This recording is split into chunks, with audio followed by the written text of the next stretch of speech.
فن الكروشيه.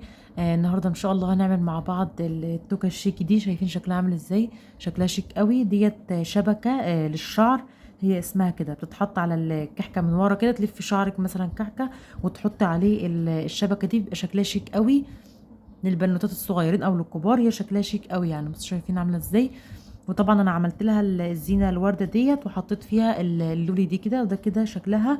وبعملها بقى باستك من هنا كده زي ما انتوا شايفين. ده الاستك بتاع التوك، الاستك العادي خالص. بعملها من هنا كده عشان تبقى ايه، ماسكه على الشعر من ورا كده. هنعملها مع بعض النهارده.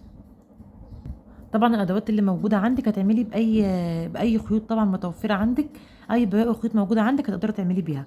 وهعمل معاها وهستخدم لها ابره مقاس 3.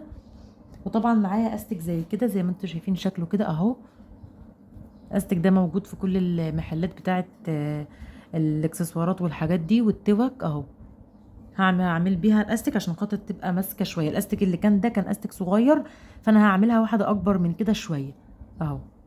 ده كده شكلها. نشوف بقى نعملها مع بعض ازاي. هنعمل مع بعض دايره سحريه اهو.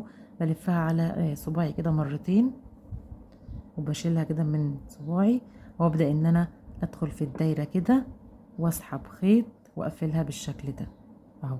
وادخل بقى في الدايره دي كده اعمل فيها 16 عمود بلفه اهو. اعمل فيها 16 غرزه عمود بلفه زي ما انتوا شايفين كده. بلف الخيط على الابره بالشكل ده كده اهو، وادخل في الدايره السحريه واسحب خيط، اخرج من حلقتين في حلقتين، يبقى ده كده عمود بلف.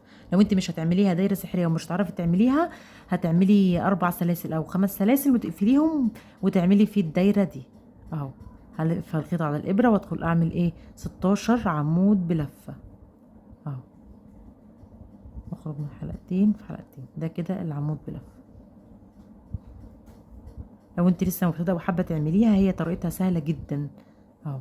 وممكن تعمليها كمشروع ليكي، هيبقى شكلها شيك برضو اهو. هعمل انا بقى كده لحد ما اعمل 16 عمود بلفه، وارجع اوريكم هنكمل بقيه الغرزه ازاي. كده انا خلاص بقى عملت زي ما انتم شايفين 16 عمود بلفه بالشكل ده كده. هشد الخيط اهو عشان اقفل الدايره اهو. بقفلها كويس كده، وبدخل بقى في اول عمود عملناه واقفل فيها بمنزلقه اهو. بدخل تحت الحلقتين كده زي ما انتم شايفين كده، واقفلها منزلقه بالشكل ده. كونت معايا الدايره دي كده.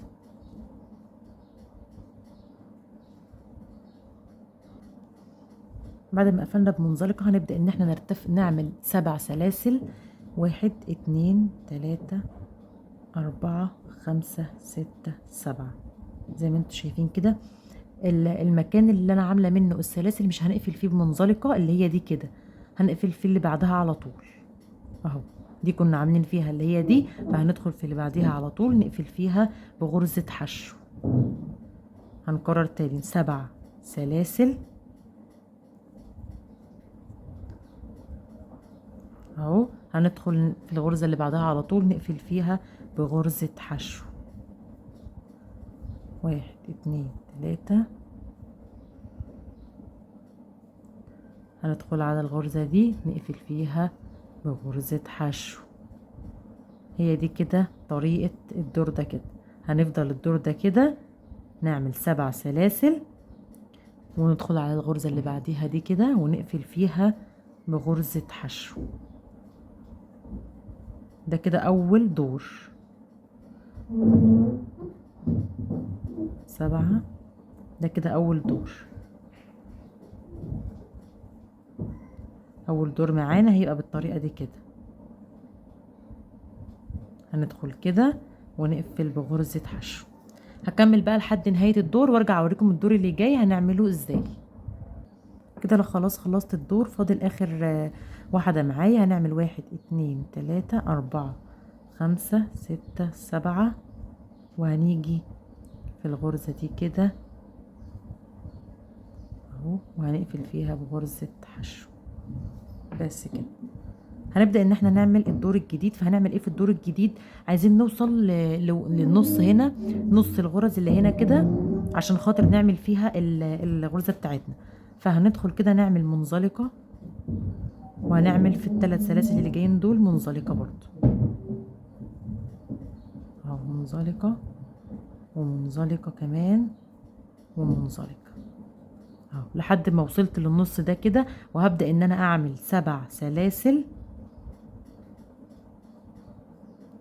زي ما انتوا شايفين كده اهو، وهدخل على في نص الغرزة اللي هي الفراغ ده كده اهو، في نص الفراغ ده كده اعمل برضو غرزة حشو اهو زي ما انتوا شايفين كده. يبقى احنا عملنا 3 منزلقة، وبعدين عملنا 7 سلاسل، وجينا في الفراغ وعملنا فيه غرزة حشو، وبرضو هنعمل 7 سلاسل، 4 5 6 7 اهو. هندخل على الفراغ اللي بعديه وندخل كده نعمل غرزة حشو، وهنكرر اهو بالشكل ده كده لحد ما نعمل معانا الدور ده كله اهو. هندخل فيه الفراغ ده كده ونعمل فيه غرزة حشو. لو انت حباها واسعة هتزودي عدد الغرز، ممكن تعمليهم 8 او 9 زي ما انت حابة، بس هي كده متوسطة وشكلها ايه شيك اهو. انا هكمل بقى كده بالشكل ده كده لحد ما اوصل لنهاية الدور. يعني بعمل 7 سلاسل وبدخل فيه الفراغ ده كده وبقفل فيه بغرزة حشو. وصلنا كده لنهاية الدور زي ما انتوا شايفين، وعملت ال7 سلاسل بالشكل ده كده.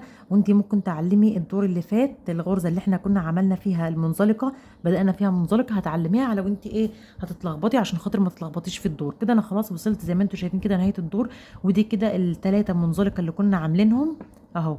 هدخل بقى في اخر واحدة عملناها وهدخل فيها بالشكل ده كده اهو، واقفل بمنزلقة الدور ده اهو، بس كده. وهكمل بقى كمان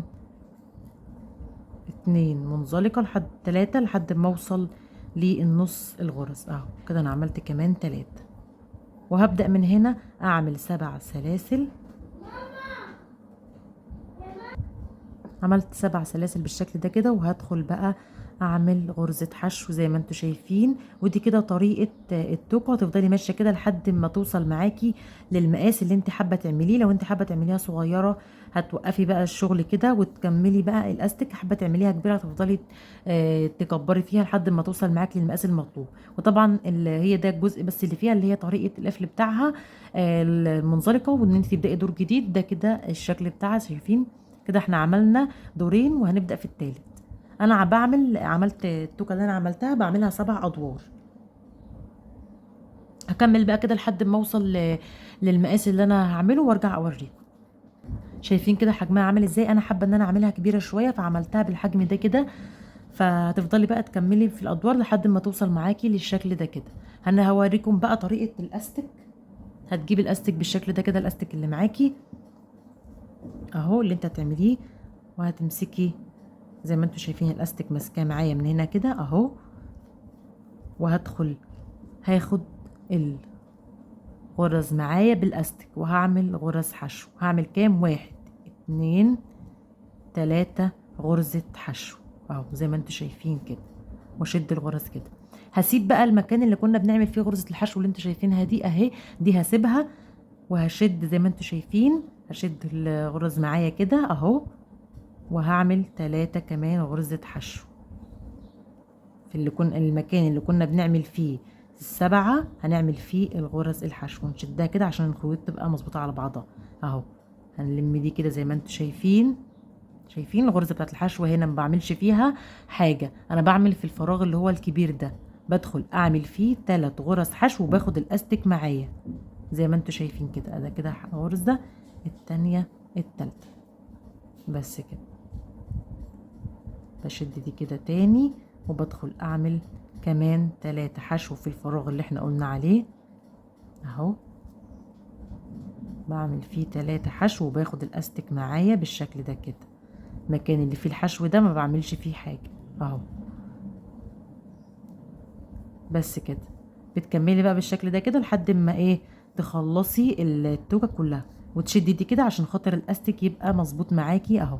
هلف ده كله، هلف بقى الاستك حواليها كلها وارجع اوريكم الشكل النهائي. خلاص خلصت بقى بالشكل ده كده، وهدخل بقى في الغرزة دي كده وهقفل فيها بمنزلقة بالشكل ده كده، وباخد غرزة وخلاص وبقص الخيط معايا. وده كده بيبقى شكلها النهائي. شايفين شكلها عامل ازاي؟ شكلها شيك قوي في اللبس اهو. كده طبعا الاستك بعد ما لفيته بالخيوط، وبتشدي بقى الخيوط كده على الاستك عشان خاطر تبقى الاستك كله متغطي. لو انت حابه الاستك متغطي ومش باين خالص، هتزودي بدل ما تعملي 3 ممكن تعملي 4 على حسب ما انت حابه. ولو حابه تعمليه باستك اقل من كده في العرض مفيش مشكله، بس انا حبيت ان انا اعمله باستك زي كده اهو. ودي كده طريقة الشبكة بتاعتنا بتاعت الشعر اللي احنا عملناها. شكلها شيك قوي في اللبس. دي واحدة صغيرة كده للأطفال، وديت مثلا لحد كبير اهو زي ما انتوا شايفين. عملت انا بقى هنا فيها واحدة من اللولي ده كده. لو انتوا حابين طريقة الوردة اكتبوا لي في الكومنتات وانا اعملها عشان خاطر الفيديو ما يبقاش طويل معايا. وده كده الشكل النهائي زي ما انتوا شايفين كده. شكلها شيك قوي، ما بتاخدش وقت معاكي. وطبعا الخيوط دي كلها بننضفها بعد كده في الاخر اهو. الاستيك بتاعها متين وشكله شيك قوي يعني اهو. بس ده كده طريقتها، وده كده الشكل النهائي بتاعها. يا رب الفيديو يكون عجبكم. ما تنسوش بقى الاشتراك ولايك كده للفيديو عشان خاطر الفيديو يوصل لكل الناس. ولو في اي حاجه اكتبوا لي تحت في الكومنتات وانا هرد عليكم ان شاء الله. سلام عليكم.